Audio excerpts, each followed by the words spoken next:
Amateur hour. Here we go. 404. Not found. Kevin, not found. What? Oh, man. I apologize. What a joke, right?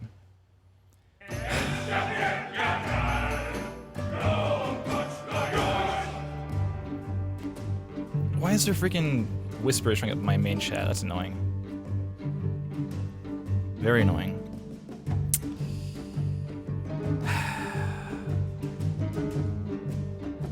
Like, it doesn't like defeat the point of whispering.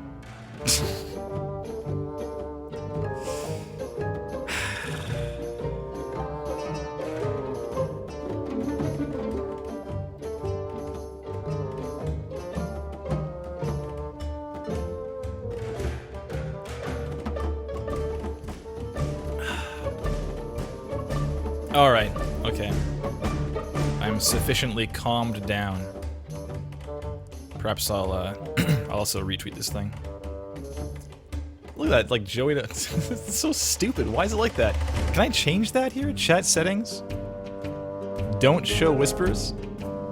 Like that must be a setting somewhere, right? How dumb is that? That's so dumb.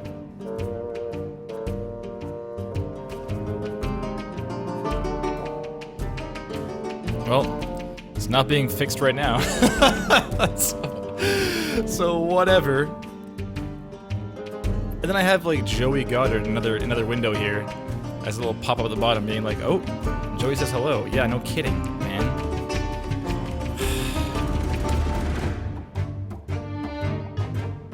Well, whatever.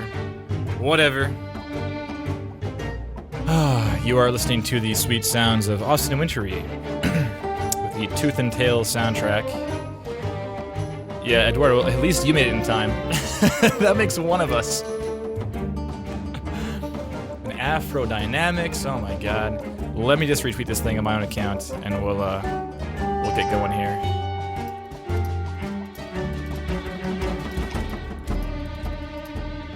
Who are we looking at today? We're looking at CB Soundworks.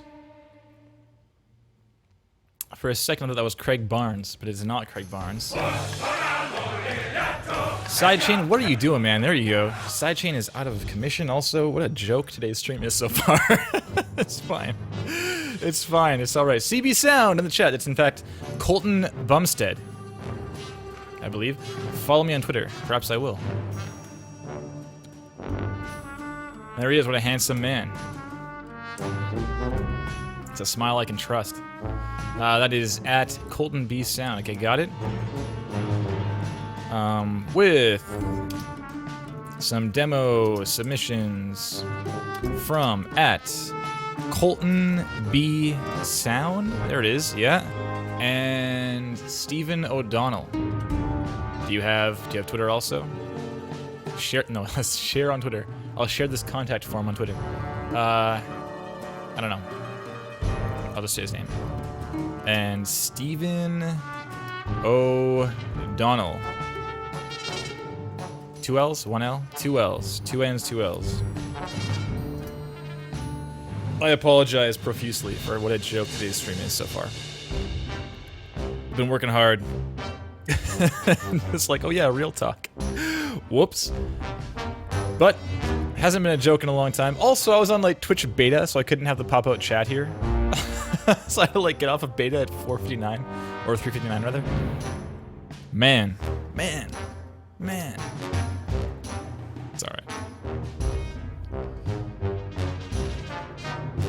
Let's yeah, Matt still holds that record for the worst stream ever. It's a hard record to break, for sure.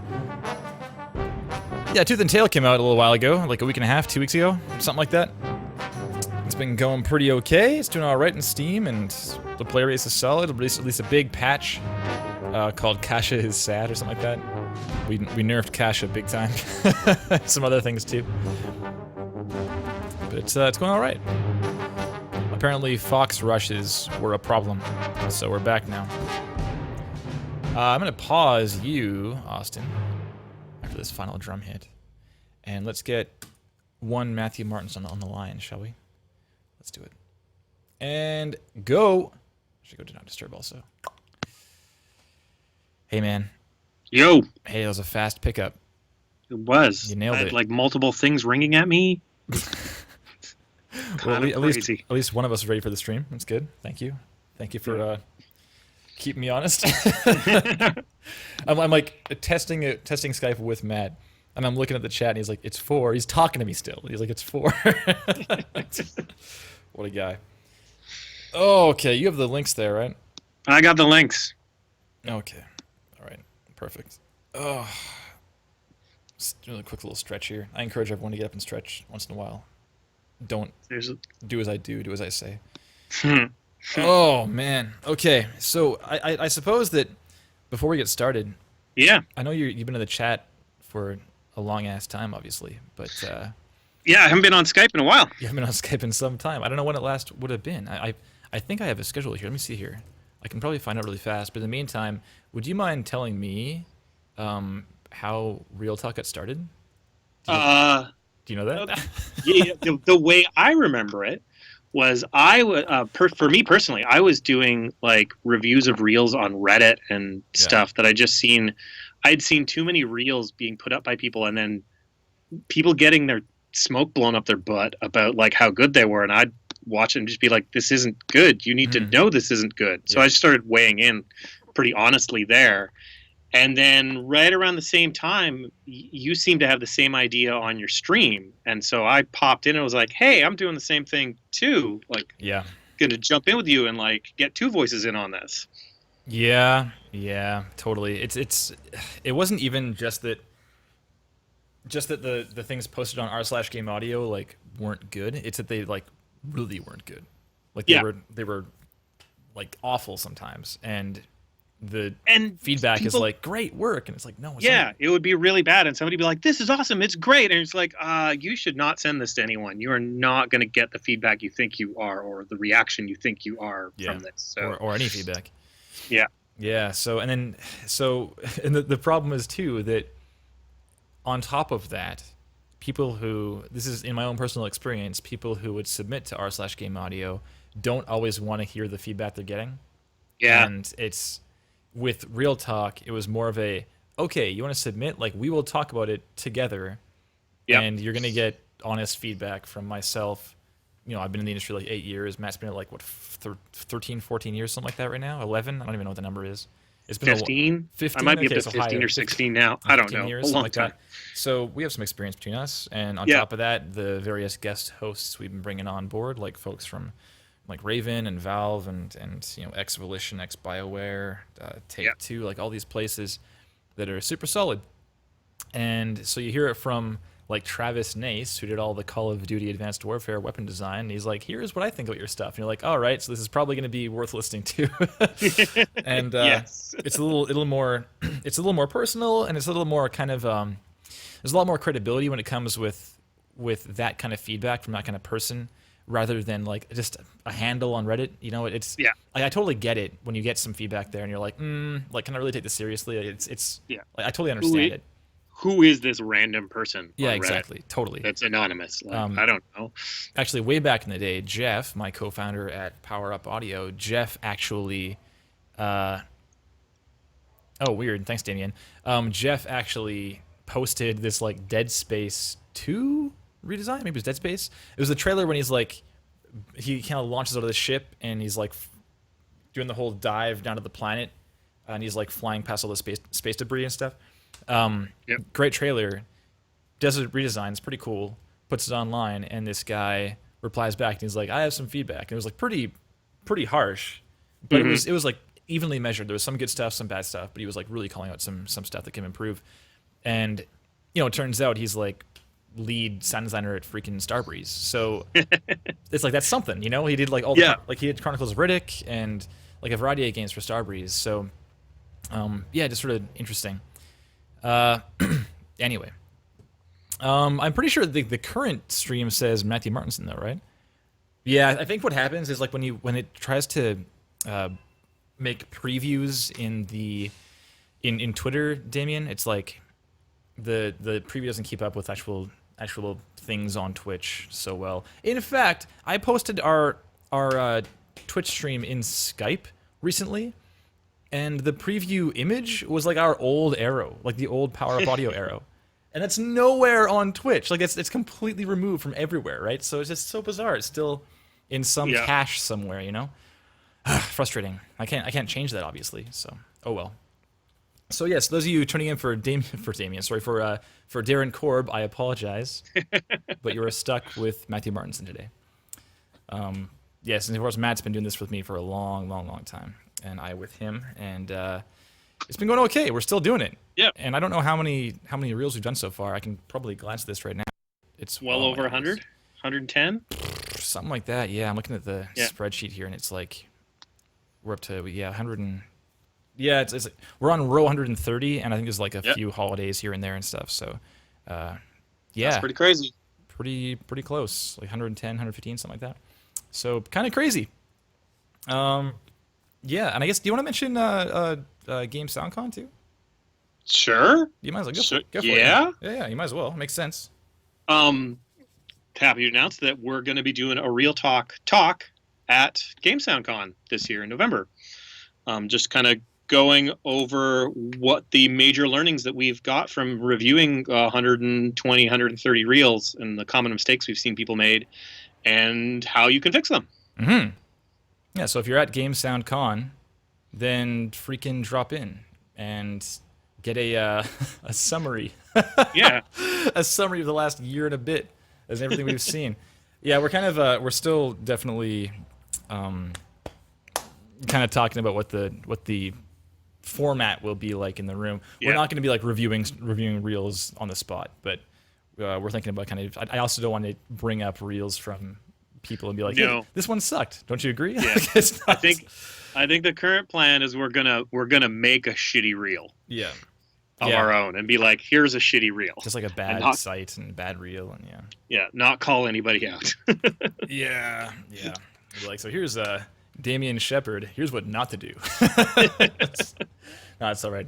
Anyway, all right. So those of you joining us for Real Talk for the first time, which is unlikely,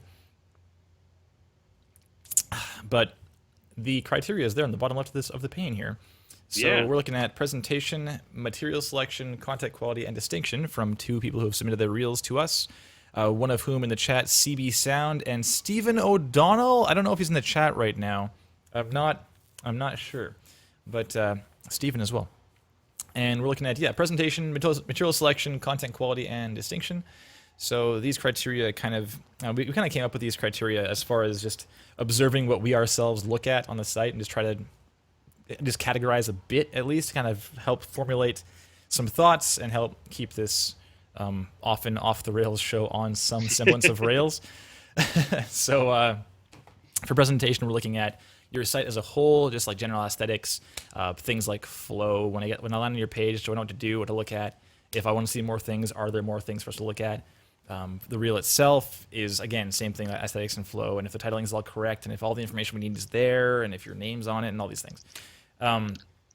Material selection, we're looking at the things in the reel and in your portfolio, and what those various pieces say about you and what you've worked on and what you're good at and what you want to be doing one day.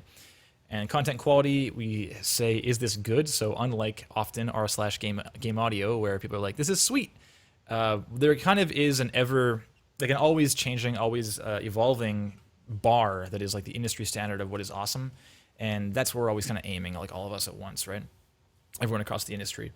So you should be aiming for that too, if you're making a reel. And distinction is, are you standing out? And that might not even mean you're hireable right now, but if you're somewhat memorable, you're gonna have a leg up on the oodles of competition you have out there.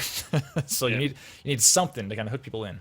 All right. I know we've said it a lot. A lot of times, it's not about being the best; it's about being the one that gets remembered. Yeah. You're remembered. You have a better chance of the job. Yeah, and sometimes being the best is how you get remembered, but there are other ways, certainly.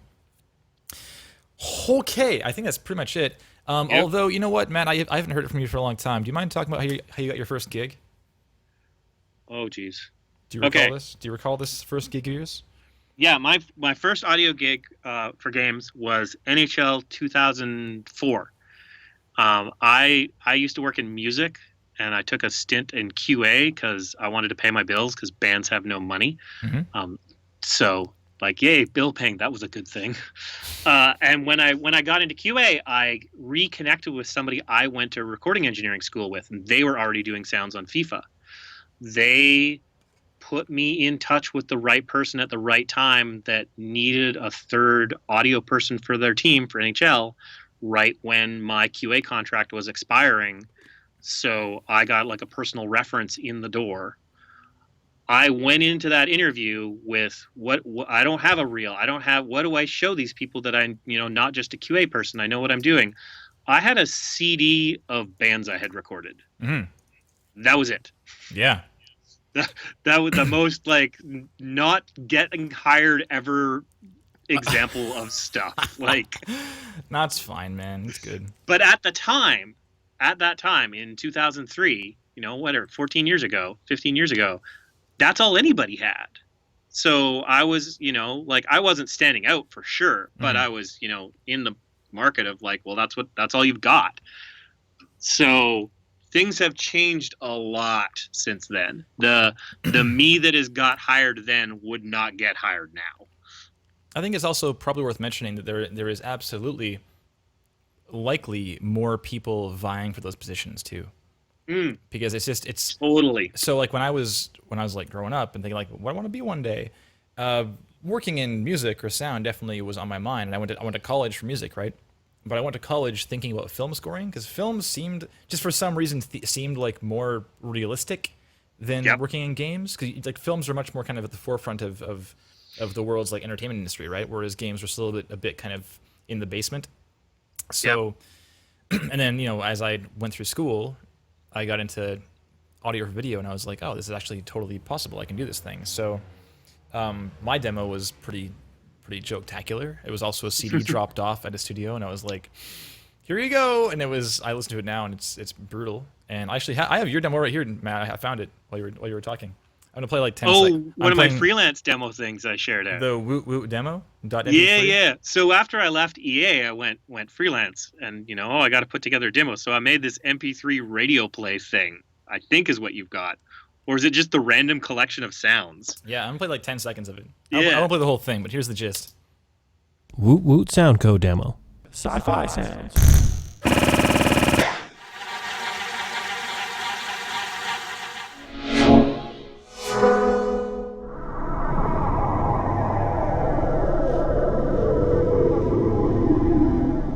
Monster sound. Okay, that's enough. Why would you hire that guy?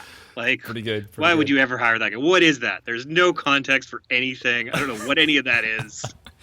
Yeah, that would get ripped to shreds on Real Talk. It would be a memorable episode for the wrong reasons. There's no ambience. I didn't set up my claps. Do I have claps here? 1 second. Is it here? Is it here? Is it here? One more. Yeah. All right. I had it set up at the wrong octave selected. It's okay. We're good now. Great. So that was that was wonderful. Thank you for that, Matt. Thank you for that. So that was probably like 2008 or something. That's what I was putting out as a demo to people. Like, and really, like at that time, it's not the worst. It's not the worst. This is not great. Mine had a lot of kind of disembodied stuff too. I would say since then, the access to footage to like do redesigns and gameplay capture has gotten so much easier. So that's part of what's lowered the bar. Like the tech for all of our stuff has just been lowered. So it's easier to present things that are better and things in a better light. And now that doesn't cut it anymore. Yeah, word. Totally agreed. Okay, so shall we?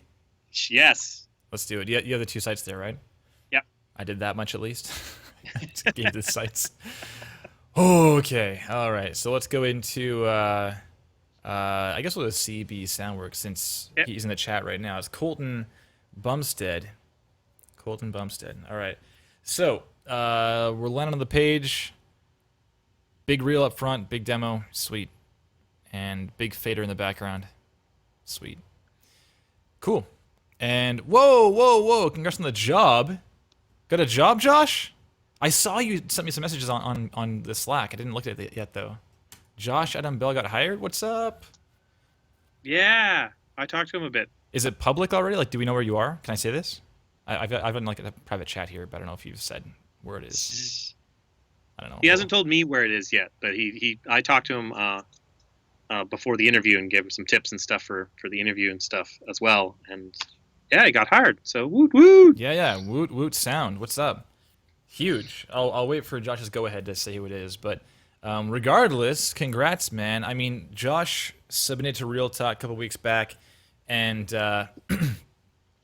and it was easily top 5 of Real Talk ever. Like maybe even top 3. It was up there certainly. I didn't have anything to say. Yeah. Josh says Cloud Imperium. There it is. Yeah.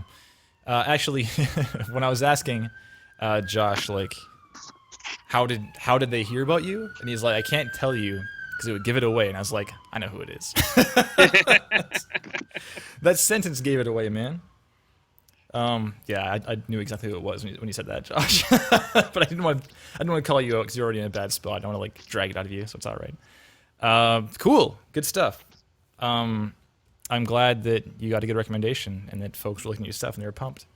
Your stuff was very good, and you absolutely deserve that job. And I wish you all the best in your career that starts right now. Yeah. Congrats. I'll give you one of these as well. There you go. It's a big one. Huge claps. Okay, well, back to CB Sound. Sorry, CB. Sorry, Colton, for just like totally derailing you. It's like, oh, Colton's a matter. Back over to the Josh show. It's all right. So, Colton, Bumstead, Soundworks, sound design for interactive media. Demo up front. Next page we have portfolio. Here you will find several examples of my work. Yes, I suppose so. Puku Taku. Cube flipping puzzle game created by Sinister Monkey Games for mobile devices. Made in Unity 3D. Was responsible for sound design, implementation in Unity through C# programming. Cool. Had a blast creating sounds, the various elemental effects in the game. Cool. Carrying on, sound replacement projects, Wise, implementation projects. This is on 2 lines for no good reason. I don't like it. I should zoom in too. 150. There's only one sound replacement project. Oh, rip. Let's see here. 1.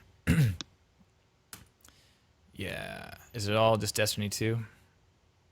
It seems it's all just Destiny 2. Okay, cool. Yeah. So, and Brett Patterson saw the Josh news on Twitter. Don't even follow him. It's big news, Josh. Big news. Wise Imp project. This bothers me, Colton. It's on 2 lines, man. It's just like a presentation thing, you know. The following compilation of game videos are from projects I worked on while learning to use Wise audio implementation software. You can just say Wise, man. We know what Wise is. It's all right. And I like that he's got a big, chunk of text about the game example work, and he's got a little bit about what he's doing in Wise, but then the sound replacement has like nothing. There's no description of what that is. Yeah, I think that just in general, Colton, it's kind of like a taste, aesthetic, consistency thing, but in general, I would recommend having like the same kind of presentation for the whole thing. Let's take a look at Josh Adam Bell's page. Oh, shall we? This guy got hired, so do what he did. Basically, something worked. Yeah, something worked.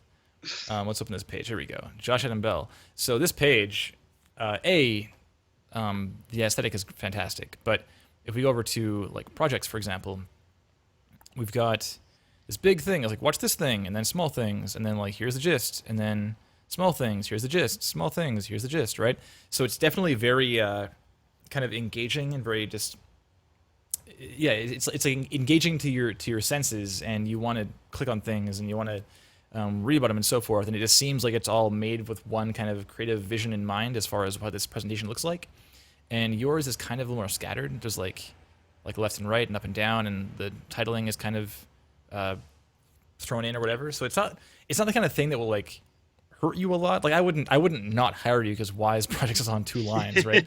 but regardless, you see a page like Josh's, and it's like this page is so well put together, and it's the kind of thing where it's adding to his credibility at that point. It's adding to kind of what he brings to the table.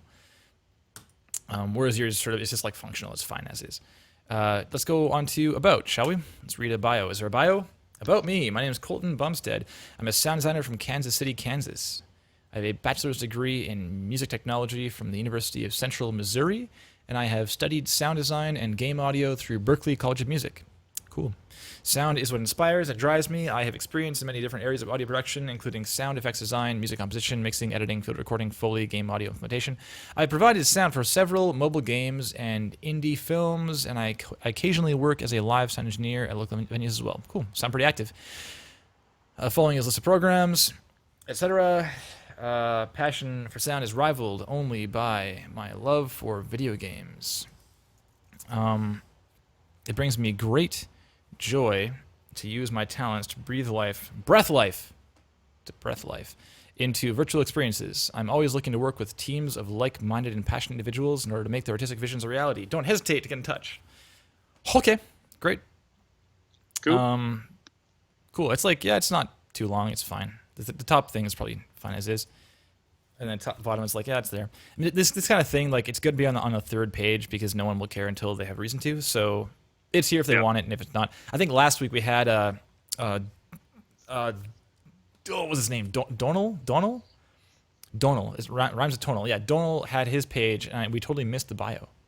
It's the first one we've had in a long time that has had no bio at all. So yeah. Well, there was, I think the week before we had one without a bio too, and I didn't realize how much I would miss them until we started seeing sites without them. Yeah. Because I always felt sort of like, oh yeah, it's there. I'm not that concerned until they were like, well, it's not there. Well, who is this person? Like it just the about and like the little bit of a bio adds some personal connection to things for somebody, so they can feel you a little more. Yeah, totally. And a lot of what we do is about wanting to work with people that we like enjoy being around and, are going to have a good time with. So that personal connection actually is an important one. Yeah, it's huge. I mean, you don't need to be like cracking jokes and stuff in your bio. Like, in fact, you shouldn't probably. But just like this is written well. It seemed like you have your a good head in your shoulders, cool, and that's good. Not a big deal. It's fine. And then services. I have focused primarily on sound design implementation for video game audio, but I can provide a variety of other services depending on the project. No matter what your project needs, I'm committed to providing you with high quality sound design, these things again. Cool. Got it. Contact. Want to contact me? Cool. Icons, huh? I see one icon. These icons and replacement projects. It's fine. Want to watch a demo? Well, let's watch a demo. And Brett, that's a good point actually. Do you really specialize in 13 languages and programs? That's a good point. I mean, do you specialize in all these things? If you do, then cool. But the thing about lists of software, Colton, is that they'll rarely help because, I mean, I would assume that you're, like, maybe it would come up in conversation. Like, for example, Josh going to Cloud Imperium, I suspect that they probably at least made mention of, like, tools they would use or something, right? If it was proprietary or if it'd be in Reaper or Pro Tools or whatever, right? And, I mean, I don't think that, like, I wouldn't hire you as, like, oh, sweet, he knows Ableton. Like, that's just not relevant at all to the hiring process. Things like I know C#, that's interesting because that's not common for sound designers. But to say you specialize in all of these things, I mean, I know the basics of Wise. I wouldn't dare say I specialize in it though. Like Joey can kick my ass in Wise. Joey at Power Up Audio, right? I know Fmod super well. I told Joey today how to do something in Fmod, right? It's like it was a small thing, but the point is that I know Fmod way better than he knows it, and vice versa for Wise, and that's totally fine because I'm in Fmod more often, and I've done like streams talking about it, like tutorializing stuff and so forth, right? But are you actually specialized in both these things? Because I just by default I doubt it. Like that's kind of just my position. But, I think things like game engines are more like useful to call out. Like I don't care how many DAWs you use. Like if you use a DAW, then like good enough. You can learn whatever we're going to use in our situation. Yeah. But knowing game engines, sure, that's great, and knowing programming languages is super good. Or if you know like pure data or something like that, like that's cool. And as B. Patterson's saying experience with is probably better to say, because if you say specialize and you say specialize in C++, I might just assume that you can like code the shit out of stuff. Yes. Right, And like that you can. like a really good programmer. So, I would be like, oh, I've touched those, so I've got some experience, but I would certainly not call myself a specialist. Yeah. Yeah, so and by the way, in the chat, B. Patterson 2000 is the CEO at Firelight Technologies, who made Fmod, so just so you know, for those of you tuning in right now. Okay, so let's go back to the demo then. Thank you for calling that out there, Brett. Let's press play, yes? Yeah. You good to go, Matt? Okay, here we go. Good. Full screen, make sure my volume's up for Chrome. It is not, it's at 10%. Let's go to the top again. Okay, and good to go? Yes, Matt, yes? Already muted, yep, go. Okay, go on.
Titles are cut off on stream. Really? Oh, look at this.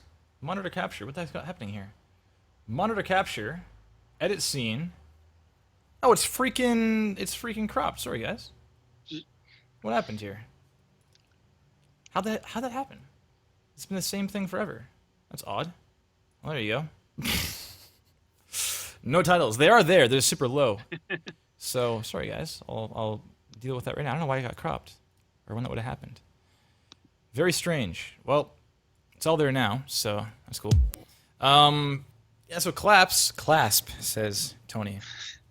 Tony's gonna clasp this demo. Did you watch the whole thing, Matt? I did. I probably would have skipped. To be honest. I was on the cusp. I was on the cusp of. I actually my like preview bar whatever disappeared. I was watching it and I had to go click on it to see how long the video was. I didn't look at it when I first started, and I got to a point of like, how long is this? And I was like, okay, it's 1:30. I'll make it through. Oh yeah, sure. I'm correcting both of my. I have two different scenes here. One for criteria, one for not. Both are uncropped now. Sorry about that. I don't know how that happened. And if I had clicked over and seen that it was longer than 1:30, I would have skipped around. Yeah, you may have seen me, those who were on the channel or watching on the video feed. I totally moused over the video to like see how long it was. About 15 seconds in, I was like, okay, I'll watch this. If it was any longer than that, I agree. I probably would have been like, oh, okay, like now I'll start skipping.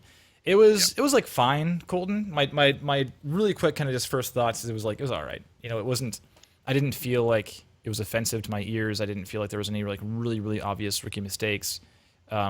there's just like things that I would do differently or fill out more or whatever. So we can talk about that about there. But Matt, any just first impression thoughts? Yeah, I was kind of the same boat. Wasn't like, oh my god, this is horrible. I was like, yeah, this is all right. I was listening, thinking I would have made different stylistic changes, and I can see some changes that can be made. But I wasn't like, oh, this is bad. It was all right. Yeah.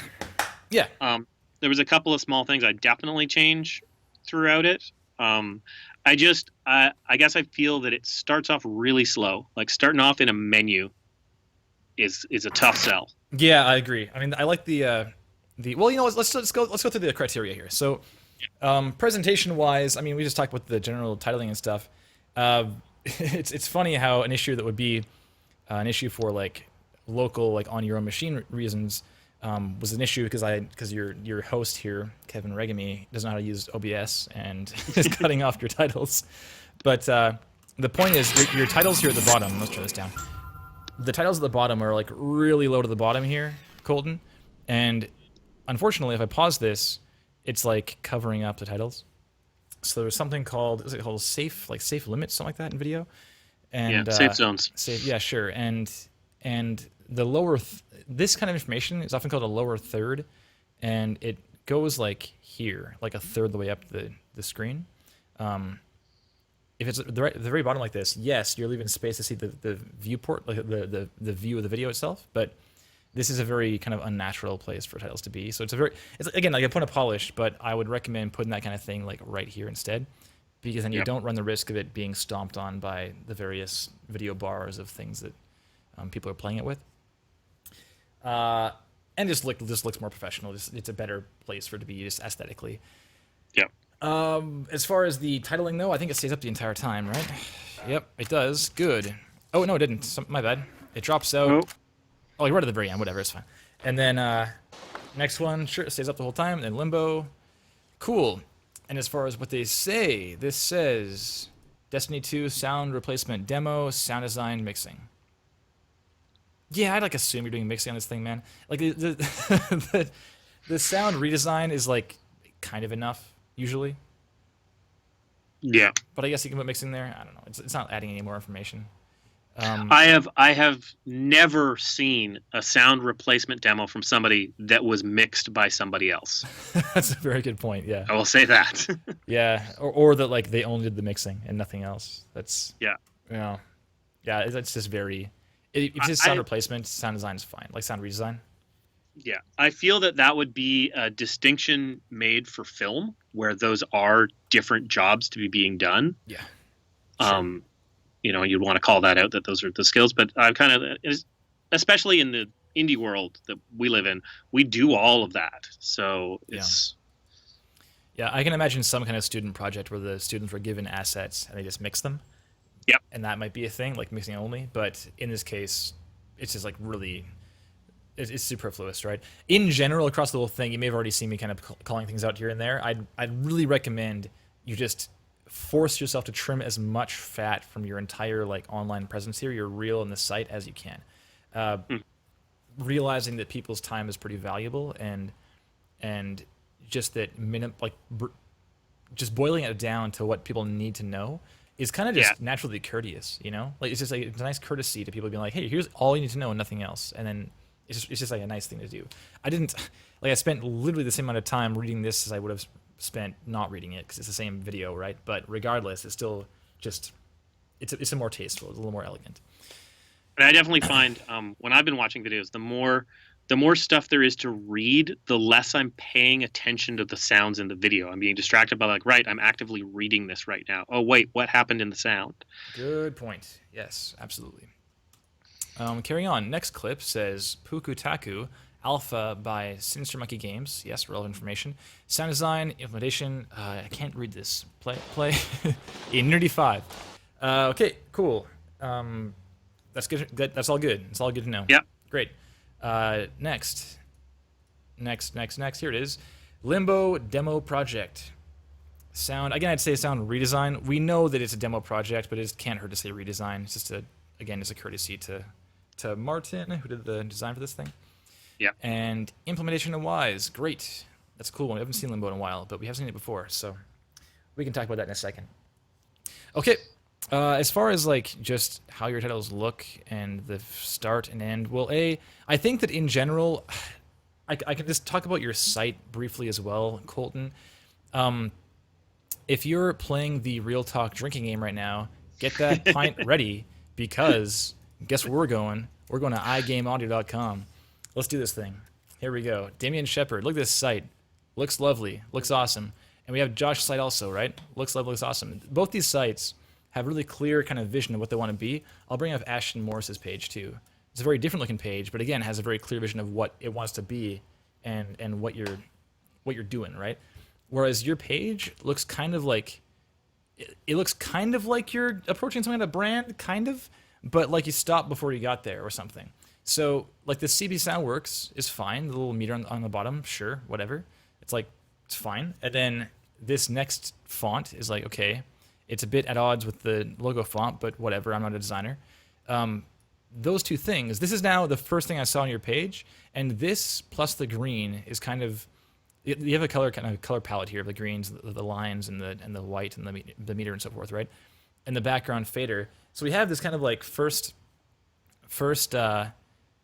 look at what your brand is, and I think it's important to think of your own stuff as as a brand. Like you're selling yourself, and your brand is what you're showing here, right? So when I go to your links here, like demo portfolio, this is like now a different font again, and then we have like the font in your video, it's a different font again, and the opening has like CB Sound, but it's different than your main logo, and then the end title like isn't a title at all, it's just sort of like some words. So I think that it couldn't possibly hurt in the effort of distinction and presentation. It couldn't possibly hurt to kind of take a step back and be like, how can I better kind of put my stuff on this kind of display, you know? Because these pages, the three I called out, these are like, the kind of top 5 kind of pages that we've that kind of echelon of the 100 and whatever we looked at, and they come up over and over again because they stand out.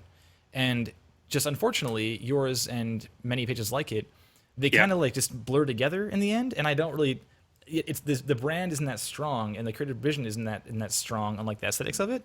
So it just isn't going to stand out across like the 100 applicants that will go for a job, And again, this is completely separate and apart from your actual skill and ability. It's like completely separate, but it's very important. Yeah. And like Shifter's saying, there's little things like that gray bar along the top. Like the gray bar that gray doesn't really fit with anything else that's going on. Like if that was darker to match the fader picture, like the page would feel more unified. Yeah. Yeah, I mean, overall, like Colton, this is not like a design stream. We're not talking about like how to make your website better and stuff. But just as a layman looking at like this site and then looking at this site, it's pretty clear that one of them has like a very clear kind of like creative direction on it, and one is just like, oh well, here's like some things, and like they don't look bad. Like it's the various things you have do look pretty sharp, minus like the Arial font is pretty default, but everything else is like it's fine, Just if you pick a direction and like hit that strong, then it's going to be way more striking to anybody who visits your page, right? And you just have that increased chance of being called back, or being remembered in the future when they're like, oh, we actually do need some help now, we need some support. Who was that had that cool reel a long time ago? Let's call them, and your page pops in their mind, right? Okay. All right. So as far as the reel itself, though, there was sound on the first titles, which is good. Totally awesome. Really good. There was some sounds in that I didn't like. There was some static stuff, distortion stuff that my assumption is that it's intentional, but there's definitely people who'd be like, hey, what was that? Yeah, it's true. Let's have a listen here one more time here. 3, 2, 1, and play.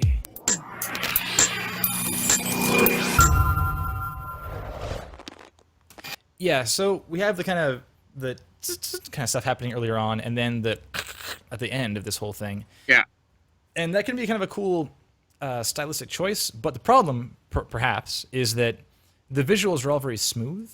Yeah, it's kind of very, very kind of geometric kind of patterns, and then like the smooth kind of rounded font of CB Sound with the circle coming out. I kind of expect a much more rounded kind of design approach to this. If you had like an actual TV like staticking out and stuff, then yeah, for sure it makes sense. But just a lot of things going on that are yeah. It's just that distorted stuff sort of feels just a little disconnected from the visuals I'm seeing. Yeah. But having sound in your opening is awesome. Yeah, for a variety of reasons. Totally. So definitely do that. Okay, want to carry on here into the next thing? Yep. All right, so first thing we have is some UI. In fact, last week we had something got called, I think it was Donald's again, was that it was a lot of the same kind of clips, and also, not also, sorry, like with that came the fact there was a lot of the same kinds of clips that are seen across different people's reels. And one thing you don't see very often is UI. So UI being in your reel is really cool, but as Matt was saying, I'll let you take this away, Matt. It gets like we've got 6 seconds of an opening title, and then we've got about 6 seconds of UI. And it's great, like that there's ambience behind it, and it's like it feels right, but it's also like it's just not that engaging as the first thing you see. It's like I see your title, and then I see this, and we're like 12 seconds before we see any kind of like serious in-gameplay sound design. So you might start losing people. Like that first 10 seconds is really important to like get people jazzed about stuff. Like I'd almost want to see the UI stuff after the gameplay stuff. Yeah, I agree. The big thing here is that you need to understand, Colton, that people have, you don't know how much time people have, and they might have like 15 seconds to decide yes or no for like their 80 applicants, you know? And the thing is, in the first 15 seconds, there's a lot of people that are like of those 3 pages I pulled up of like Damien and Ashton and Josh, I would totally keep listening after 15 seconds. Absolutely. Like I know what the reels sound like right now, you know? But yeah. But this one, it's not bad work. It's just not. It's very slow moving. That's all. So it's. Yeah. I would encourage you to think of your stuff as, like we were saying, your brand of the year, right? I would encourage you to think of your reel like as a trailer for you, and the trailer like grabs attention, you know. And of course, those UI things are really important, and they can be really cool to kind of show like, hey, by the way, I'm not all like explosions and gunfire. I can do like the subtle stuff too, and that's very important to know. Cool. So we'll carry on from the UI stuff into. So we had some first-person sound replacement stuff for a while. It's all linear design. Cool. Carrying on into quick fade out into this thing. Where is it? Here it is. Right. So Pukataku. Cool. So I think that overall, we can definitely move on from presentation. We've talked about that a bunch. So material selection. This opening clip, together with your other 2 clips here. They're kind of at odds a little bit, but I guess not entirely. I was going to say, like, so I'll ask you, Matt, like, what do you think that Colt wants to be working on? I don't know. Yeah, I will say that. I like the breadth of what he's chosen. I think he's chosen some real heavyweights picking Destiny and Limbo. But it does show a range, but I don't know what he wants to do. Yeah. I don't know if he wants to be indie or AAA. I just kind of don't get a sense of where he wants to go. Yeah, in general, Colton, whenever you do redesigns, they kind of implicitly suggest what you want to be doing in the industry. So if I have someone who's done like someone did a Snake Pass redesign a while back, I can't recall who that was, but it was really cool because I've never seen that game redesigned before, and nor have I seen it since. So that kind of thing just said to me, well, you probably want to be doing freelance, working on stuff like this, kind of like, you know, with indie teams who have their act together. This, we have a redesign in Limbo and a redesign in Destiny, which are 2 very, very different kind of teams.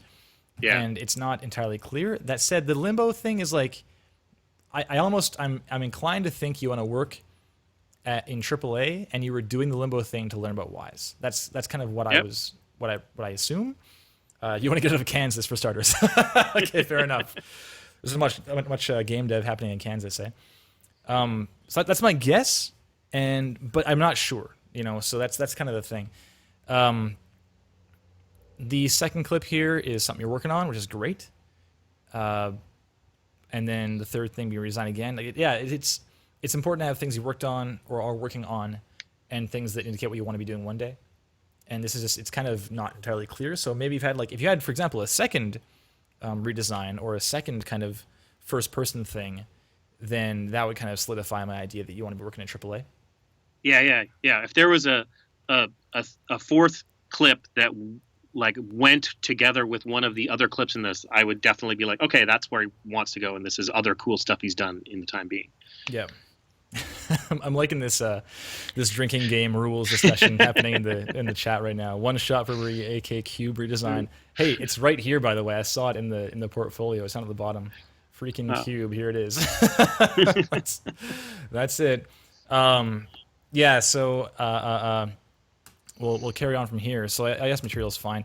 Well, I guess we'll talk about your portfolio as well. So in the portfolio we have Bukitaku. Great. We've got replacement project. Cool. We've got. Well, I'm curious, is this more of the same thing or the same length? It's 41 seconds long. This seems like it's probably... I think it's the same clip, isn't it? It's the exact same clip. So here's the thing, Colton. If you have your reel, you should think of as like the taster, kind of a little teaser of your ability and your interests. And then your portfolio should have probably, you might consider it having an elaborated kind of version of what people saw in your demo. A demo being like a quick demonstration of your abilities, right? Whereas the portfolio piece is like, here's the kind of long form demo basically. But let's compare this too. We have, this is a minute 41 of Bukitaku, so that's for sure longer. So this replacement project we kind of already saw in your demo. So I mean, you could consider having like half this length in your main demo or something, cut it down. And then if I decide that I like your stuff, want to hear more, then I will play this video. I'll come play this for sure. You know, don't feel like you need to have everything in that first video, because you run the risk of actually kind of asking too much of people's time. And I'd much rather, I mean, as Matt often says, just keep people wanting more. You know, give like a bit, just walk away, and let them kind of go, oh well, let's see more of this, right? And with a reel that's 130, you've got room to cut it down. Oh yeah, like you could cut out 30 seconds and then have the full sound replacement, you know, clip to be seen later. So yeah, there's room for cutting, that's for sure. Yeah, big time. And then as far as this goes, we have Limbo. What is this thing here? The second clip. Wise Project. Angry Bots. Oh, of course. Okay. So were you in the School of Video Game Audio, perchance, with Leonard Paul? I didn't see that in your demo, or in your bio. And Cube. Power Audio Jeff. Destiny! Yeah, exactly. Jeff is on a real Destiny kick right now. He like, so I'm going to get dinner, guys, and then afterwards I have a date with Destiny. I was like, wait, he's like, with a girl or with the game? And he's like, oh, the game, of course. There's a lot of audio people that are into Destiny, and that's why I feel like it's a heavyweight game to go and put into your reel, because I know a lot of people who are very into the game and thus very into the sound. Yeah, so it's worth mentioning as well, Colton, that when you're choosing things to redesign, be aware that you will be compared with the original.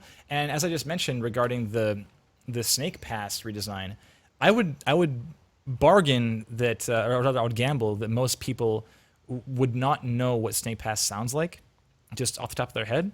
So when you see a redesign, you're going in with kind of a blank slate, and it's like, oh, cool, this sounds really good, as opposed to, sounds good, but like the original sounds better. And really, it could be the exact same level of sound design, but the fact is, if you're redesigning like Overwatch, or if you're redesigning Inside, or redesigning like Goner, like games that won awards for audio, you're kind of up against a tough bit of competition there. So, anyways. Yep. Hey, Shoe Fly Pie, what's going on, man? Good to see you.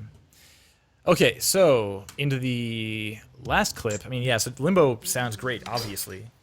That said, I give Limbo a bit more of a pass, because I'm looking at this way more in terms of you want to learn Wise more than this is what you'd do if you were like doing sound for this game, you know? Yeah. I was pretty impressed by the Limbo clip. I thought it sounded quite accurate to the game, but I didn't think it brought anything new to it. Yeah, I agree. Again, it's just showing that you're doing stuff with Wise, and that's fine. That's the job it's filling, and it's doing it well. So you're good to go there. I wouldn't change that. I might put more work into it, make it sound even better. But really, it's not like it's fine as is, totally fine. It's super serviceable. Okay, and then as far as content quality, let's talk about that for a second. So we mentioned the whole opening thing with the static thing. You might want to think about that. Just be a bit more warm to your new viewer of your reel. Just welcome them a bit more like a warm blanket rather than like to their face. Do you want to talk about the UI quality here? I'm press play for a second. Here we go. Yeah, I mean, I thought it was fine. The biggest issue for me was just like it's spot in the reel more than the content quality itself of that section. Yeah, word. Nothing about it like offended me or anything. I was like, oh yeah, that's UI, and I liked that there was an ambience behind it, and it was very something I would be like, yeah, that would be a game I shipped. Cool. Oh, and Colton said he did not go to the School of Video Game Audio. Took online classes with Berkeley. Of course, I read that. I read that in your bio. My bad. Yeah. Okay, and as far as first-person shooter stuff, I am not the expert at all, but just going off what others have said in the past, like Travis and others, I think you could probably do with more variation in the sound. The gunshots sound like pretty the same each time. I didn't get a sense of the space. Yeah, like, that's I didn't fair feel too. like guns were shooting in small hallways. I just felt like guns were shooting. Yeah, let's press play here.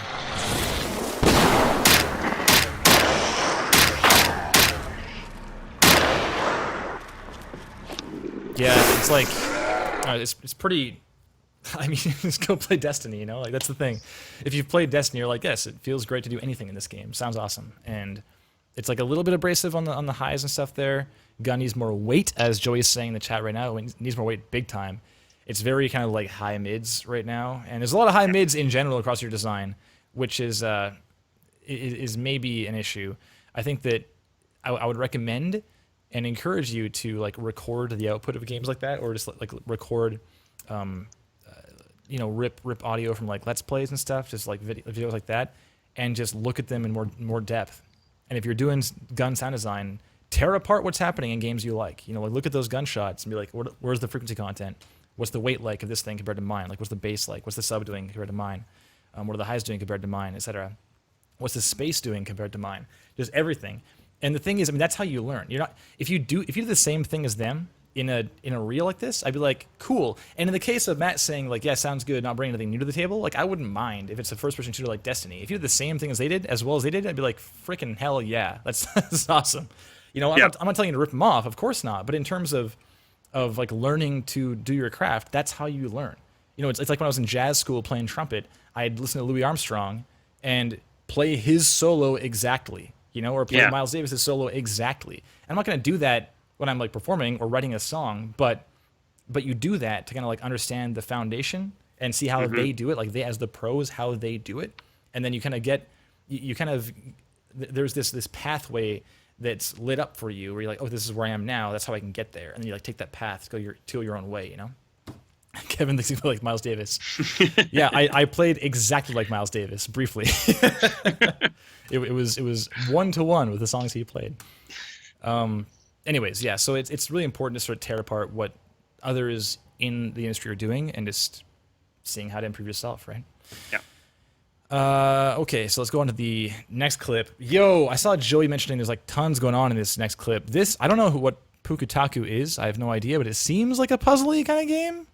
Just look like it's an unmoving camera and there's some colored blocks and stuff. Seems pretty puzzly. I will press play on this really quick, like for 5-10 seconds.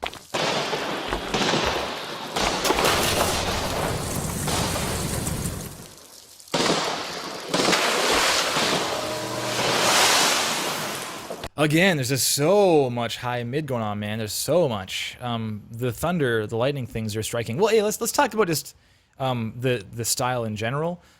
If this is like a thoughtful, puzzly kind of game, then taking a very like bombastic, heavy like of thunder and heavy like water spilling off and big like rock tumbling and like explosions and stuff and big crumbles, it might be a bit crazy, like just stylistically for what's happening visually. That kind of activity is usually reserved for like action sequences, like action games and gunfire and stuff. It's just this is a bit more of a kind of, I mean, I don't know what the game is, but just from what I've gleaned from what I'm watching right now, it seems like it might be a bit crazy for what the game actually is. But that said, if Pukataku's devs love it, then friggin' whatever, right? It's up to you and them. However, I will take a step away from that for a second and talk about just mixing for games and anything really in general, and talk about the importance of frequency content, not just in terms of reasons like giving weight to a gun to make it feel heavier and feel more powerful and make the player feel like a badass. That's important, yes. But it's also very important in terms of being able to listen to and hear and acknowledge different things happening. And it's a game, right? It's an interactive experience. And as a sound designer, you will often be tasked with trying to like try to like guide players as far as what they can be doing. And part of that is informing them what's happening with your sound design. If everything is hanging out in kind of the same frequency spectrum, like it's all there, then you're not really delivering any information from moment to moment. It's like the same kind of sounds. So like if I close I'll listen to the last like 5 seconds again with our eyes closed. Okay, let's do that again. Here we go.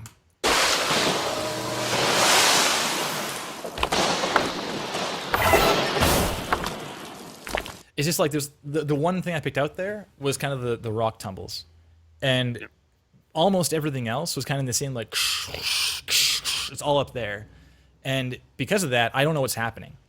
So ideally, if you're able to like have like some like little kind of thundery blasts for the lightning, or maybe kind of more low mids for that water kind of spilling down, or whatever. Some more lows, any of the kind of reward sounds like like up like that. Then you'll have like it'll be way more engaging to listen to because you'll have a wider. You have this whole canvas, right? It's like imagine a painting. Someone's doing a portrait for you, and they draw like the entire thing in the top left corner of the canvas, like nowhere else. It'd be kind of weird. Like, well, why didn't you use the other 3/4? It's like, this is my style. It's like, well, okay, it is your style, yes. But there's a lot more canvas to deal with, right? So try exploring the space a bit more. I was kind of fine with where it was going in that frantic sense that you're talking about, Kevin. Mm-hmm. But I wanted like more low end support to really drive home the franticness. I wanted to like feel the weight of the blocks rolling off the thing, like big stone rumbling and the thunder and like. I think to get that franticness needs a more balanced frequency spectrum to sell it. Yeah, totally. I just saw right now this play button in the top left corner. Is that like the timer going down? So it seems like it is like a kind of a frantic, like timed game of some kind. I don't know what's happening here at all. So, anyways, if it's more like a Bejeweled thing where it's like like big things happening, then that's cool too, right? But regardless, you need to have that frequency support. Okay. And then the last clip, Limbo. Again, it's like serviceable, like Matt was saying. It's actually, he said that he was concentrating on the ambience part of that, and that part was good. Like I got a sense of like, yeah, this sounds like it should look. Like it looks and sounds like this is a thing that goes together, and it's implemented it. So it's you learning why, which is like cool to show off that like it's actually in the game. Yeah, it's cool. Like overall, it's like it's fine. It's not as good as Limbo, and that's fine because Limbo's amazing. But it's like it's good. Good for you, man. Okay, so that brings us to distinction. Do you think Colton's currently standing out, Matt? I think the biggest thing that's kind of holding him back from really standing out is the like kind of boring first 10 seconds. To me, like, yeah, I'm not getting established with a big wow moment that makes me like carry me through the rest. When I look back at it, I'm all like, oh yeah, it's all totally like it's decent and serviceable, but not crazy standing out really. Yeah, I agree. I think that this reel with a stronger kind of brand approach to yourself, Colton, and with a little more attention to things like the polish points of the titling and maybe like the flow, like Matt was saying, and just more attention to like the details there. I think this would be like a really solid reel, man. Like there's only 3 things. There's only 3 things, mind you. It might be worth kind of exploring a few more elements, like show off those other specializations you have in your about. Or just more of an indication of what you want to be doing, like more AAA things or more indie things or whatever. Just show us what you want to be when you grow up, And I think it'd be really strong. But right now, I wouldn't harken back to this. I'm like a big kind of design guy, and I love seeing when people are like, here's what I'm doing, here's what like my brand is, here's what I can offer to you, right? Whether it's freelance or whether it's in a hiring capacity at a AAA studio or whatever. Any kind of additional kind of check mark you can give them, like assurance, is going to be good for you. Like, I mean, you had, I think, like 1 typo total in your entire thing, and that's like pretty good. Usually there's like tons of typos in these things. I usually call them out. And like typos are a great example of like the kind of thing that like might discredit you a bit, but it's not going to, if your sound's amazing, it's like that'll be way more important than like a typo here and there, But just the absence of typos is just like another thing they're not thinking about. They're just thinking about how good your sound is, right? And if everything else lines up with your brand, then that'll be their absolute focus. Like you've kind of like guided their attention into this, like this laser precise, like look at my sound, it's awesome, right? So I would recommend you do that and just keep doing more of what you're doing. Yep. Thanks, man. Good job. Nice work. And into Stephen O'Donnell. Yeah, let's do it. So I'm on the contact page right now. I'm like, what's this page? What am I looking at right now? I was looking for Twitter earlier. There we go. It's like contact. Front page contact. That's pretty bold. It's like, call me right now. Call me, man. You know you want to. Okay, Stephen O'Donnell. We got top professional work, Patience mobile game, sci-fi project, Meh, a visual storybook, game audio projects, Fmod demo reel. Oh, Brett Patterson in the house. You around? See how it is. Audio redesign, Velocity 2X. About me, playlist, contact. Okay. Stephen O'Donnell, game. Goes to his page. That's like such a freaking pet peeve of mine, man. Like links that go where you already are. I hate that so much. It's fine. I wouldn't not hire you, Stephen, for that reason. Like, I just hate like clicking things and it's like, yes, you're already there. SFX and music show reel. Here it is. SFX reel, game music reel. Okay, we'll see how that goes. I haven't seen both of those on a page in a while. And it's a WordPress page, and it looks it. That's all right. We'll go to the About Me first here. About me, Stephen O'Donnell. Name, Stephen O'Donnell. I am an audio engineer that specializes in sound design and music production for video games. I am a graduate with a BA Honors Creative Sound Production awarded by Abertay University. Nice. This university has an impressive reputation in producing industry-standard audio professionals. As an addition, I am currently attending the MDES, like Masters? No, what is MDES? What is that? Master of Design? Or something? Yeah, I don't know. I don't know what this stands for. Either. That acronyms are dangerous. Yeah. Like. Yeah, I don't know what this is. So if this is worth something, then it's lost on me, unfortunately, Stephen. So just keep that in mind. For the moving image course at the Glasgow School of Art. Okay. And I see like this too, like this space, the period. All these little things. Oh. I've always approached audio tasks in a professional manner with the pursuit of creating high quality audio and further developing my audio tech skills. I have experience with the following audio disciplines: game engines, UDK. Is that a discipline? Of game engines? Is game engines an audio discipline? I don't know. I find that weird. The wording strange. Yeah, man. It just always seems like it's really, really common that I think people need, or they feel the need to like list out their technical abilities a ton, and I just don't think it's that relevant. Like if you, all these things can be expressed with your reel or your portfolio. I don't need to look. So for example, we saw Wise in freaking we just had his page up in Colton. We saw it was Colton's page. We saw Wise. And then Wise is like in his list of things he can do. Like, well, yeah, man. Like we just saw Wise in your demo. You know, it's like this kind of thing. It's maybe worth putting in something like your resume or cover letter, because that, like as Matt often says, that might be someone like an HR rep who's looking at your stuff and doesn't really know audio things. Just has like a checklist to look for on a page. Yeah. And if they have that, they're like, okay, got that one. This is like, A pile and B pile kind of thing. But I don't know. This is just like, it's a waste of space in my opinion. All these things. It's like, man, just tell me what your deal is, and we'll go from there.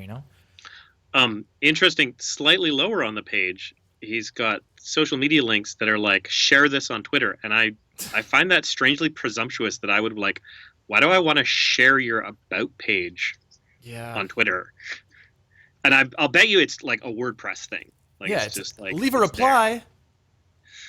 I can reply to this about me, man. So this is really suffering from like fill out all the checkboxes on the WordPress template. Yeah. Like, what if I new comments? This is crazy. Enter a comment on my bio. Like sweet bio, It's just like it's just a weird thing to have here, man. Like it's like no one's ever gonna click any of these buttons, and it might be there like by default, but just this kind of thing. This page suffers more. Like if you skipped ahead. So Steven, I'm assuming you're watching this on the replay or something, right? On the VOD. if you skipped ahead to this, I would encourage you to go back and watch Colton's, because we talked a lot about branding and treating your own abilities and your freelance self or your prospective hiree employee self as like a brand, and building your brand around that, you know, and building your vision for yourself and your site and such.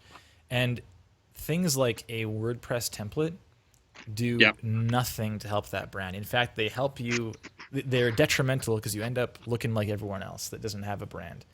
And this page, like this tells me, unfortunately, that you might not be that serious. And the thing is, you might be very serious, but just don't have you just didn't think of this as being that important. But it really is. It's very important.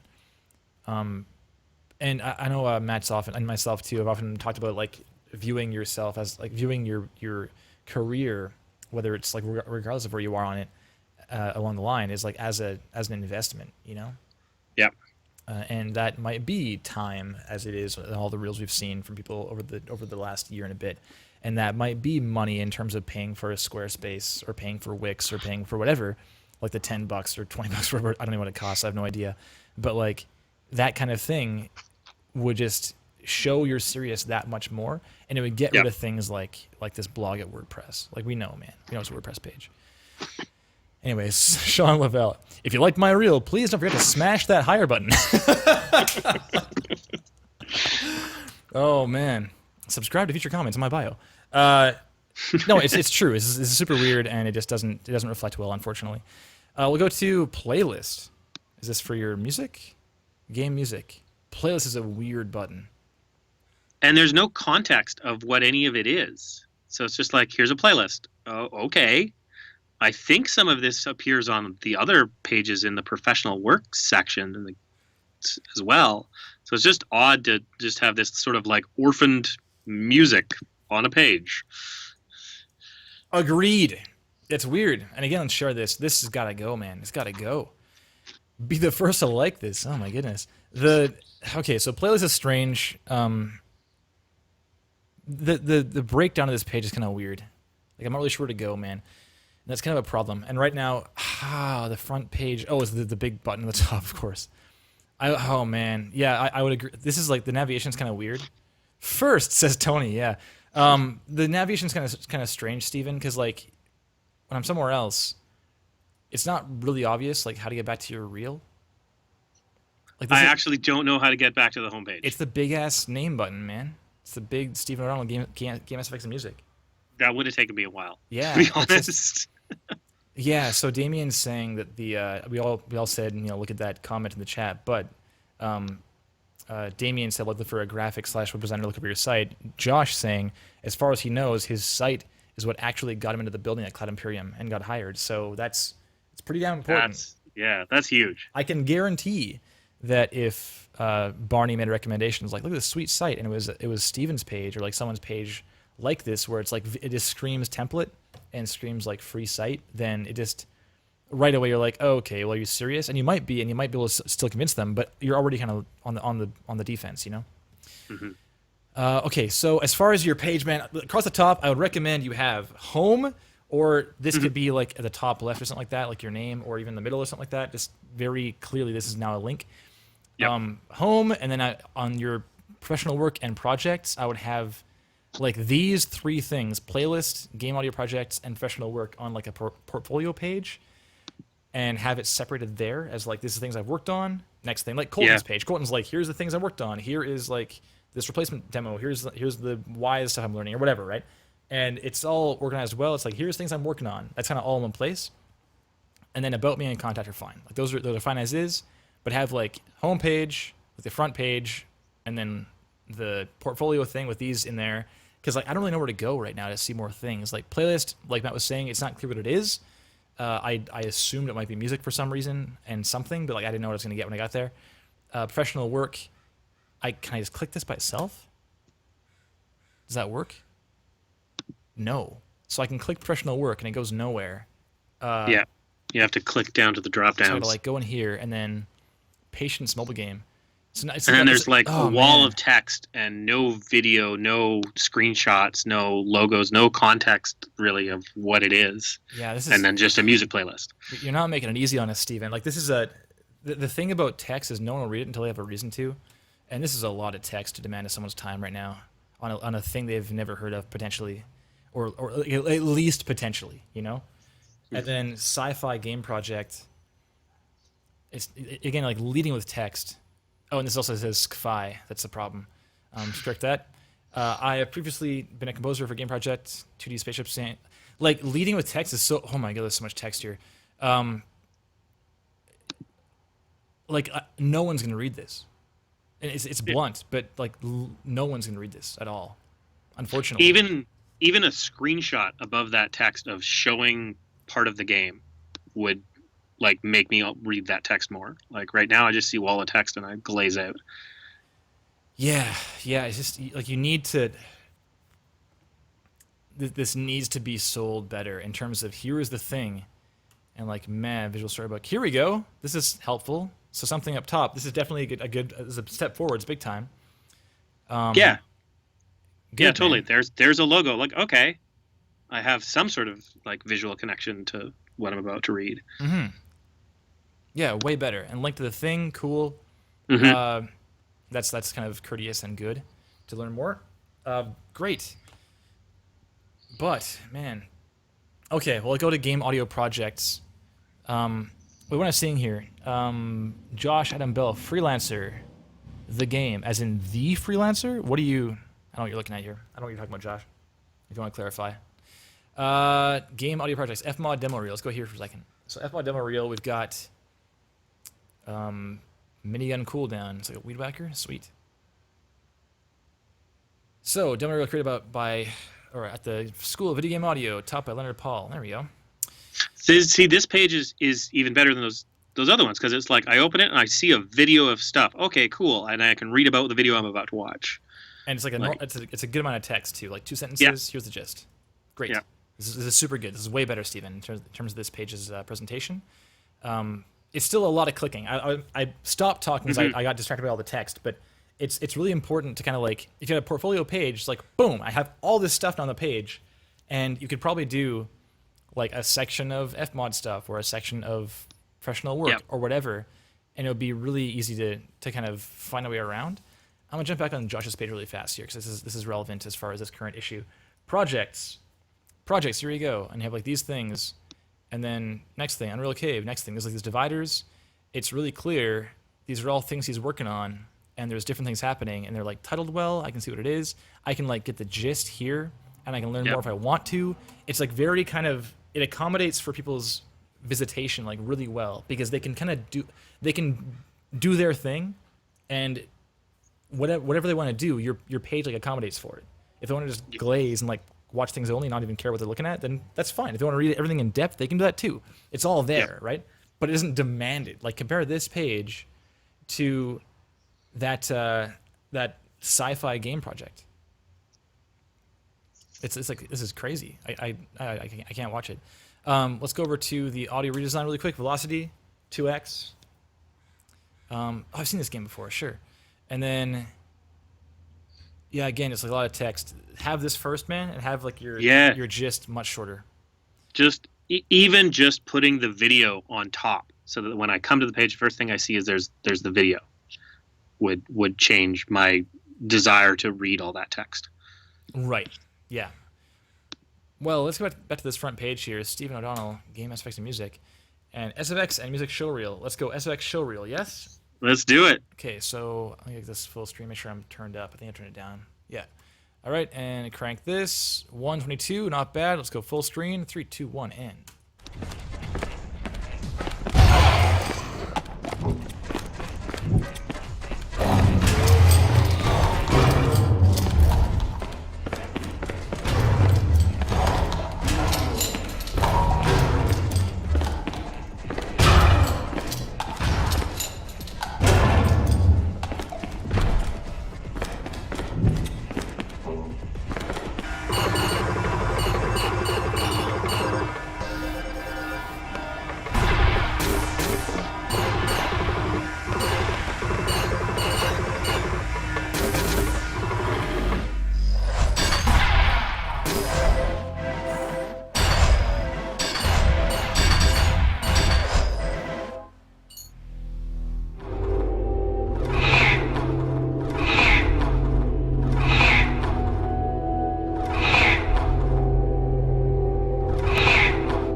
Hello, welcome to the facility. The following areas will test your suitability for the mass market. Please make your way to the first test area. Whoa, we're done. Okay. Oh, that was a sudden end. That was a very sudden end. Holy. Okay. All right. I have notes. Yep. We're running a bit late here right now. As overall we are today, so it's all right. But I won't go too far over 5:30 if we can't help it. Let's start from the beginning. So, first impression, real quick, Matt. I'll say first, really quick, that I was heavily considering skipping like the entire thing, but I didn't skip because I checked the time. It was 1:22, and I was like, I can watch this, all right. But like within about 10 seconds, I was like, in fact, the cube demo, cube element of the demo, it was at a certain point, and I thought to myself, like, actively, if it goes for like 3 more seconds, I'm skipping ahead. And then it changed games. I was like, okay, fine. And I was like, I take a step back. I was like leaning forwards and leaning back again. So it was definitely flirting with overstaying its welcome, Steven. But I'll let Matt give his 2 cents really fast. Yeah, I felt the same. There was some stuff that I found honestly annoying in the cube part. I thought the velocity one was better. It's almost like I would maybe lead with that potentially. There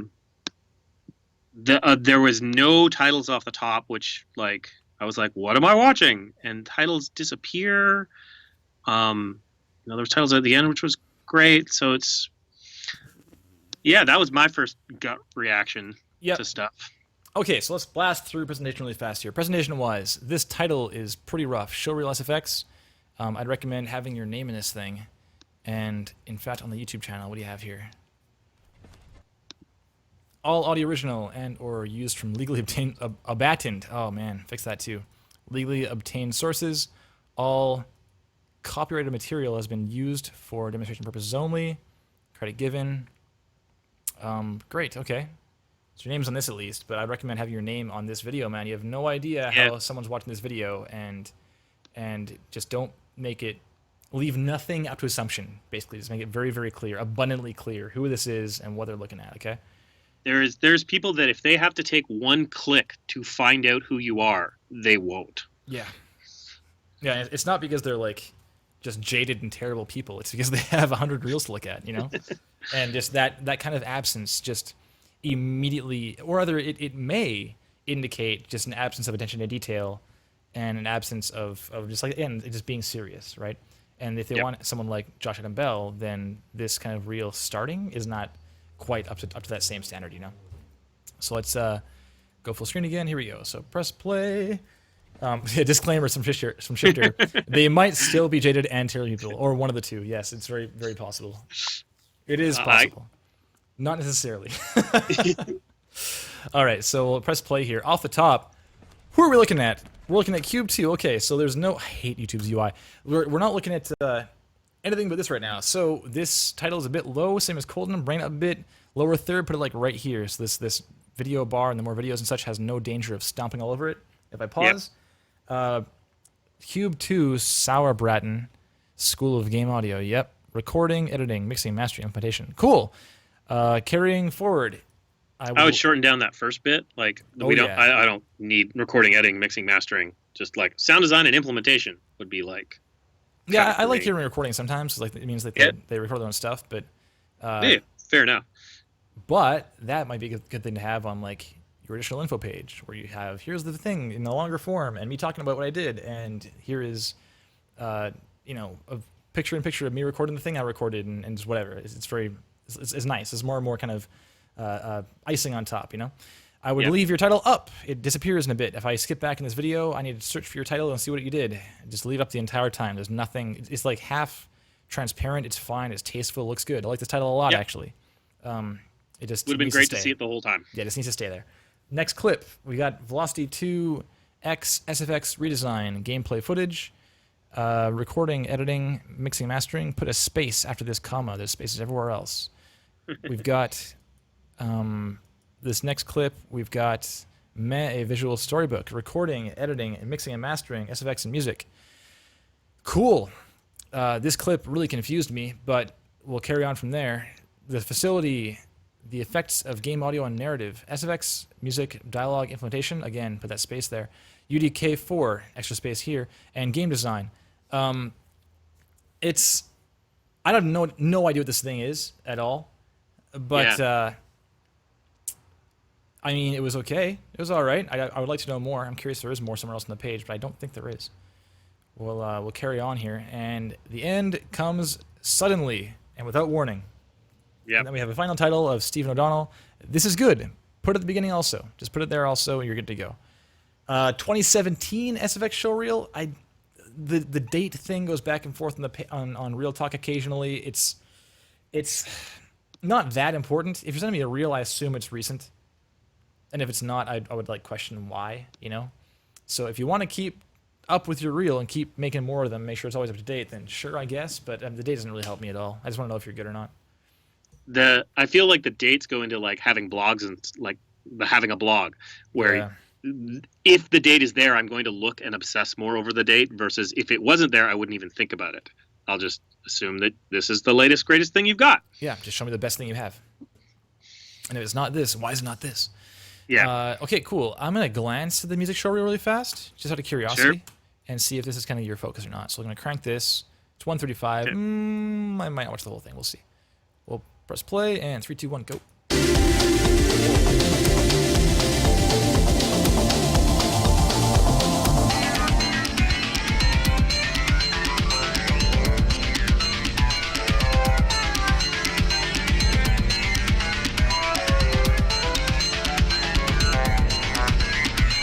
And skipping.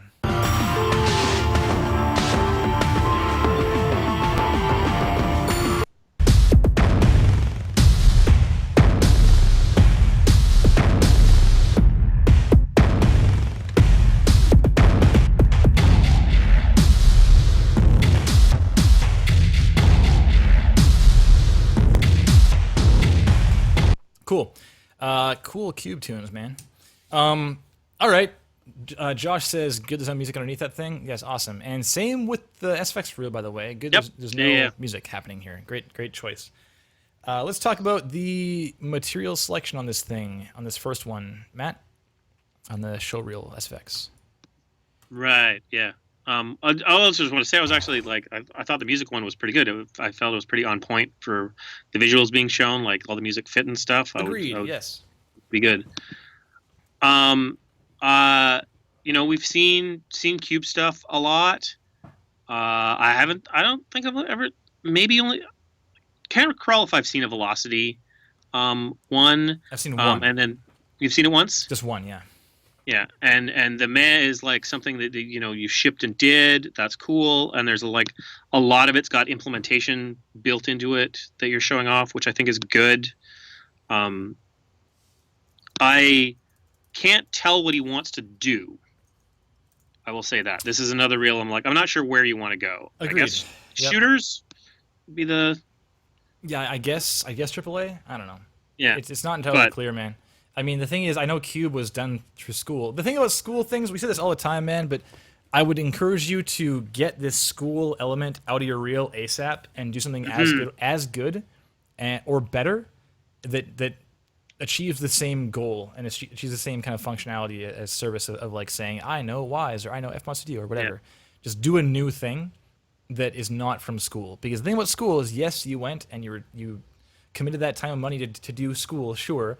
But the thing is, everyone in this chat right now who is in audio school for sure had classmates who were there and didn't want to be there, but still did the work, you know? So this tells me it's a good start, but I want to know way more about what you're doing on your own time. And just, I need you to sell your passion to me. And so far, this school of video game audio thing, it's not terrible, but it's not telling me you care at all. It's telling me that you know some things. That's very important, yes. But it's way more important that you demonstrate that you're a safe investment for a company or a studio freelance-wise. Josh Adam Bell has a page like that where there's tons of stuff that's it's over my head, you know? But it's so cool, and I definitely want to know more about it. And he's being like, hey, I developed this thing myself. It's pretty cool, right? And we're like, yeah, it's pretty cool. Sweet, Josh Adam Bell, you know? And it is so effective He's hired now, right? He's got a job. It's so effective at showing his passion and just showcasing what he enjoys doing and what he wants to be doing more of. And this unfortunately this doesn't do it. It's not your fault. It's just the case with schoolwork. That's kind of the kind of caveat that is very heavily implied. Yeah. And I find that when you use stuff straight out of your school, be it school video audio, VFS, wherever, Berkeley, you blur into the background of everybody else who's using that same thing. You're not standing out by showing something new. So I think it's really important to take the skills that you get from doing the stuff in school, and then, as Kevin's saying, find a new spot to do that and show off those same skills with a new piece of game that people haven't seen as much. Yes, agreed. Okay, so that said, let's go into I'll say though that the things you have here, it's like a redesign and the school thing, and is this for school also? I don't know if it was or not, the redesign, and then like the thing you shipped, and then the thing at the end. I don't know what the thing at the end is at all, but it's interesting. I mean, maybe it'd be worth having more information on this thing. I mean, is it on the page anywhere? The facility, Game Audio Projects? I don't think it's here, man. It's not even on the page. I have no idea what this is. So that's maybe worth addressing, Stephen. Okay, so let's talk about the content quality hair. Yes? Yes. Okay, do you have any first thoughts on this first clip, man? There was some, I guess they're zombies or whatever. There's some monster sounds that really bothered me in the first clip. Yeah. And I'm not sure if it was the sound themselves or the implementation or how it worked, but it was just like they were just going off like crazy, and I was like, shoot that thing. Well, perhaps that was part of the inspiration, was like, we should be shooting more things, right?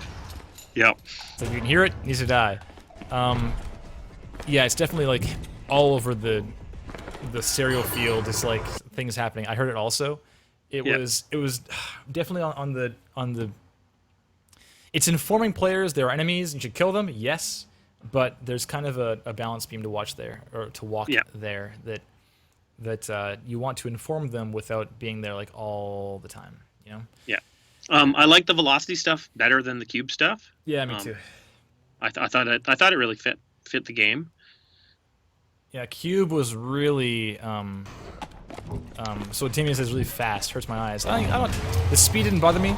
There is a lot of lows though. I think if like Colton and Steven like made one project together, they'd like have one full spectrum. You know, it'd be like, here's our high mids and here's our low mids, and it's like here's our full spectrum now. I think that this has kind of the same problems as Colton, but just the inverse problem. That this has a lot of lows and not so many highs. It's also really, really roomy. There's a lot of reverb in this section. And unfortunately, what happens there is, yes, reverb is sweet. It's like new car smell. It's like a nice little like hot sauce, and it's on your burger, whatever it is. Like, it's like just pour it on. This is great. There's a limit though. There's a limit to like how much you should put on this kind of thing, and this is too much. It's the thing is, reverb is scary. It's dangerous because when you put verb on something, you're like, oh man, it's so full now. And it's like, yeah, it is. But the problem with reverb is that when you put more and more reverb on things, or more things with reverb, it just blurs like crazy, and you lose all clarity, and all direct sound goes away, and you start losing context for what you're hearing. You start losing. Well, the biggest thing is context, honestly. Like the biggest thing is like knowing what you're hearing and where it's coming from, and you lose a lot of that when you have too much verb. Yep. So just be aware of that. A good general rule, Steven, is like go to where you think the verb is perfect, and then pull it back like 10%. That's probably now where it's actually good. Okay, so the thing is, so I often say as well, like Cube, this is like very similar to the Limbo clip that Colton had. It's like it is telling us that you know some things about implementation, and it's doing that pretty well. This is actually one of the better Cube, like I don't know, like reskins or whatever Cube approaches I've seen. And someone said like, "What's with the footsteps in Cube?" I'm like, "Yeah, well, it's Cube." The footsteps are often a huge problem in Cube, and they're not like horrible in this one. But the point is that this is doing its job, and the sound could be better. But really, it's the biggest thing is that you show some implementation things. You got a bunch of stuff into a game and working, so that's totally good. Huge. What do you like about this velocity thing so much, Matt? It just feels like on point. It feels like that's what that game, like I've played that game ages ago, but it feels like that's what that game should sound like. Okay. Like that's kind of I think my biggest thing is like it sounds, the pickup stuff is good. There's an alarm that goes through a bunch of it that is alarming but not annoying to hear for that length of time, which is always a challenge with alarms. It's tough. Alarms suck, man. I hate design alarms. Yeah. So yeah, that's kind of what I thought about that one. Yeah, it's not bad. It's cool. This could be in the game. It's pretty good, man. Yeah. The gunfire is really good, actually. I like that a lot. Mm-hmm. It's tough. When we have games like that, like bullet hell games or games like this where you just shoot forever, it's really tough to land on a good spot for that gunfire. You did a pretty good job. Good on you. And then this, I'll say this this next clip is confusing. My eyes were pretty wide during the first watch. Yeah, I don't know if there's a better clip from the audiobook or whatever interactive book to showcase. I don't know. I'd have to play it to really see. So I don't know if the whole thing visual storybook is as confusing as that one section seems, but I didn't really get what was going on. Yeah, it's like it's one clip and it's like one sound over and over again.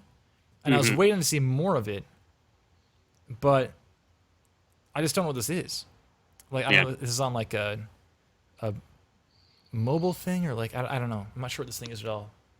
There's a fly that's like buzzing past my face over and over again. It's bumping into me.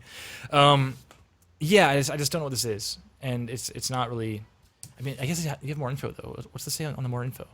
We've got a visual storybook, all this text, yes.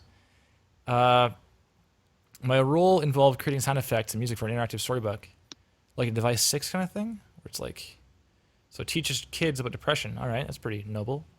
And then, great, so we have some things here, ambience, returning from depression, and during depression.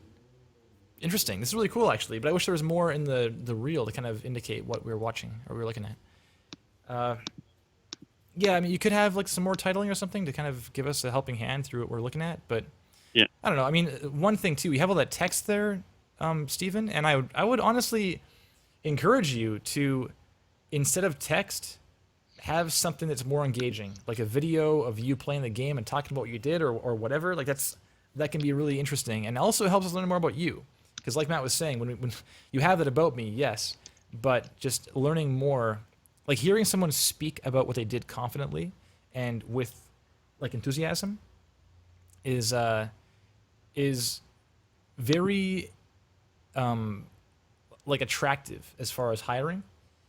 I mean, if I like my girlfriend jokes with me, like I'm talking to her, like she's a lawyer, right?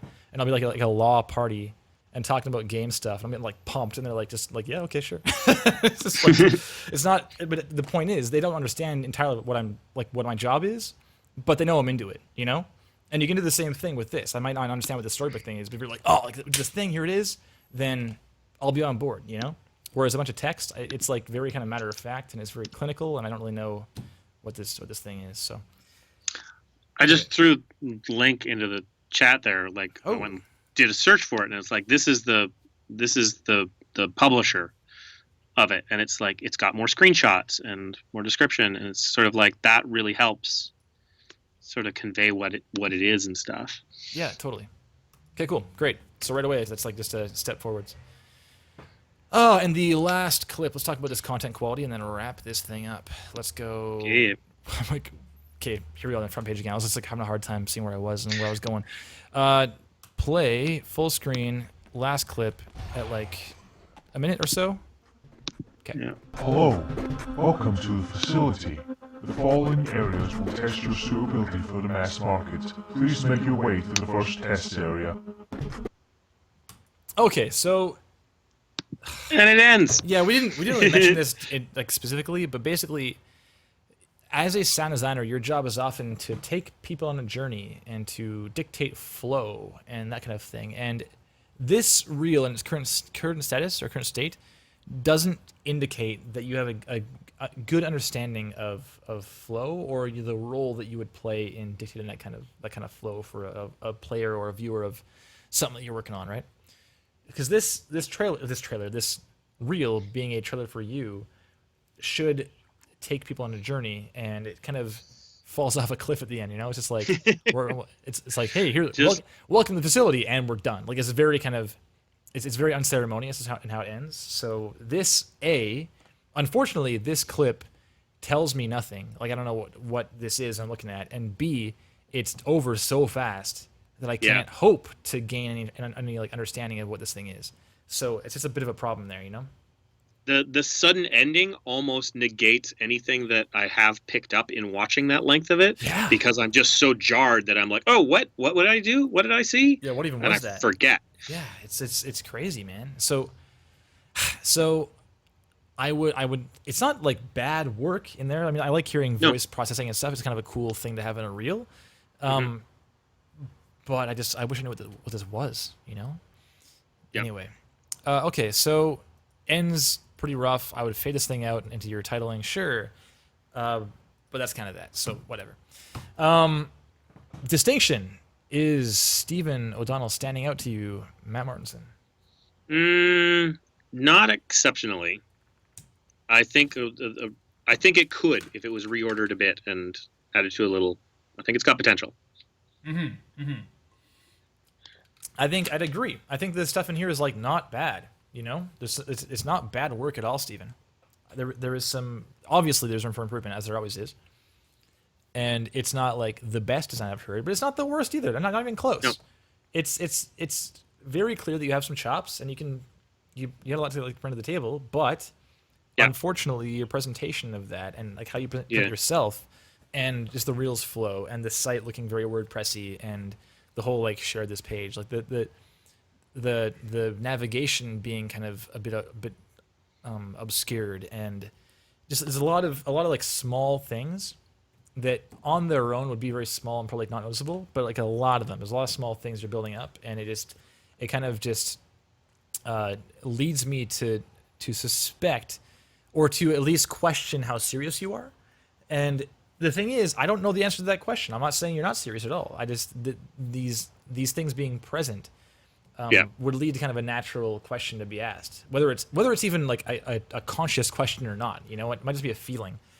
And like Josh is saying, that presentation of flow is easily fixed. You can totally fix these things. Just put more time. You've got the meat and guts of a good thing there. It just needs to get polished up a bit. Heck yeah. All right, so as always, one more of these. And Stephen and Colton, if you have any more questions about anything, if you need more clarification at all, hit us up on Twitter or on the Slack or whatever, and we'll be happy to give you a quick additional point in the right direction. And as well, I don't want to act like this is a trash reel or a trash page, Stephen. It's not at all. Like, it's not. And the fact is, it takes like a lot of balls to like get up on a stage in front of a whole lot of people who are a little more experienced than you are. So props to you. I just want to sort of add to that. Everybody who submits a reel to this and goes through this, you're kind of already a step above a lot of people, because if you're willing to put this out into the public space and get looked at under a microscope by us and everybody in the chat and all these people, like, that's like good on you for doing that. You're making big steps in the right direction to get to where you want to go. Yeah. And if you're doing it and then like changing, that's great. That's super awesome that you're putting yourself out there, because lots of people don't, and then just wonder why they didn't make it. And it's like, so way to go for everybody who submits to this. Mm-hmm. Yes, absolutely. I'm going to turn on freaking Austin Winfrey and quietly. Actually, maybe I won't. It'll compete with Skype. You won't be able to understand what I'm saying. Okay, so I guess that's probably it for today. We are a bit late here. I apologize to people who wanted to get to bed, because you're over in the UK and Europe and such. But we are wrapping up here. I might stream a bit later. I don't know if I might get a full indie. The full indie is happening tonight in Vancouver. I might head down to the Pint, Butcher and Bullock. I don't know where it is tonight, but I'll head down there, maybe. Maybe. But I'm also working on freaking getting voice working for Celeste right now, and it's like Towerfall-ish, but I'm doing a whole like conversation system instead, where it's like that whole sound effect thing, but it's like it's like dialogue now. It's not just one little quick one-off, so it's a bit of a challenge. Yeah, we'll see how that goes. But it's gonna be a lot of fmod, a lot of parameters happening, like a whole dialogue system for a given character. Kind of crazy, but we'll see how it goes. So thanks a lot, Matt, for hanging out and for as always being in the chat and on Skype today. Doing both. Double duty. Double duty. Yeah. All right, that was awesome. I guess I'll see you next week. Next week is Austin and Wintry, I believe. So should be a good time. Awesome. Thanks a lot, pal. See you later. Thanks, everybody. Bye. Now I can play. Here we go. Boom. Heck yeah. So thanks everyone for hanging out and doing chat things, offering your opinions, offering your encouragement in the chat. Always fantastic. And I guess I will see you next week with Austin Wintry.